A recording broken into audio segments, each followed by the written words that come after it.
All right, Mr. Mostafa Higazy, thanks for being with us. The news today is the arrest of the Muslim Brotherhood spiritual leader, Muhammad Badi. Do you consider this a victory for the interim leaders? I think in any country in the world, if you find the ones behind the instigations, that they came to the point that they're now in custody for the proper, I would say, trials, I think this would be, I wouldn't say just a victory from a vindictive standpoint, but it's from the standpoint that we're restoring law and order in a country which has its own sovereign rights. Just a few weeks ago, a Muslim Brotherhood-backed president was in power, the first democratically elected leader for the country, and now you have an interim leadership, you know, parading Muslim Brotherhood leaders on television, arrested. I mean, how is this good for reconciliation, and was there no other way to go about things?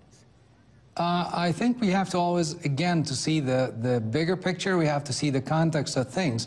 Because if you look at what you just mentioned as to be a democratically elected government or a democratically elected regime, you have to get back to in time to the 21st of November 2012, when the ousted president and his group and his militias has been terrorizing Egyptian, I would say, at least emotionally, by just having a constitutional declaration that he kind of confiscated the judicial system in Egypt. Maybe it's a bit of creative democracy that hasn't been seen, but because we didn't have a process of impeaching the president through a parliament, we had to do it the way that we've done it. But does this creative democracy involve the beating of protesters? You had over the weekend 36, I believe, prisoners in a transfer killed. One of them was Sharif Sayem. He was featured in a story by my colleague Nick Payne-Walsh. We saw activist video of him getting kicked in the face by police as he was being detained. Is this the new Egypt, or is this the old Egypt of Mubarak days that we're seeing once again? The whole context of what you're referring to as peaceful protesters, I can have this definition referred to in the Gandhi time or Martin Luther King kind of nonviolent protests. But if you had in the streets of Cairo, you have barricades in the middle of the streets of Cairo, and you have spots, the so-called Rabaa and Nahda, having people going out of that, of the two spots, having, I would say, random machine gun killing for Egyptians in the heart of Cairo, going out and beating people up. I would say that before any kind of dispersal of the two so-called sit-ins. Killing and stabbing Higazy, young ladies in the streets of Cairo. I need to jump in because we saw more than 1,000 deaths. Some of my colleagues in Cairo have had their cameras confiscated, have been forced to delete some of the material in their cameras. Yeah, but it just feels a lot like the old days. Stories. That's all I'm saying.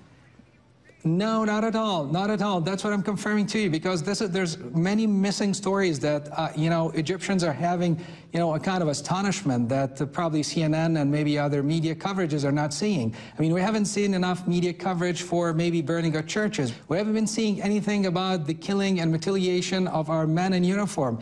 As much as we know, and we're having an investigation, a very clear investigation about. But let me finish. Let me finish, please, let me finish, please. I mean, as much as you just mentioned the 36 prisoners, that we're having an investigation with a public prosecutor taking care of it, we haven't seen, or you haven't just mentioned 27 of our soldiers that has been, I would say, killed in cold blood, handcuffed in one of, you know, of the worst war crimes that, you know, I think humanity would have ever seen. There is a huge link of terrorist attacks that we're having in Sinai, and if you ask the definition of what's happening in Sinai in the U.S., in the U.S. media, the U.S. government circles, you would have the proper definition that I'm getting, which are acts of terror. We're having a war of terrorism against the Egyptian people and the Egyptian state. If this context is not clear, I think most of other conclusions drawn would be way misleading. And I think let's first come to that, I would say, level of having proper and common definitions of violence and non-violence, of peaceful protesters, of peaceful marches and protesters that has been having machine gunners amidst of them, sniping people randomly off the top of one of the bridges in the heart of Cairo last Friday. I get your point, Mr. Higazy, have millions of stories that I haven't seen on CNN as well. No, it has been on CNN. We actually have a whole story today about injured and wounded police officers. But I want to ask you about one other thing. Do you promise the Egyptian people that the state of emergency will last only 1 month and that there will be elections in the coming months for them? I can confirm to you one thing. We're having a presidential statement today, which we're confirming that the first stage of our roadmap to the future has been completed, and we're having a constitution in I would say 60 days or maybe a bit less or a bit more from today. The moment that we have our constitution and the referendum is cleared, we will be calling for parliamentary elections in less than 15 days from that day. Once we have a parliament in about 2 months from that date, we'll be calling for presidential elections.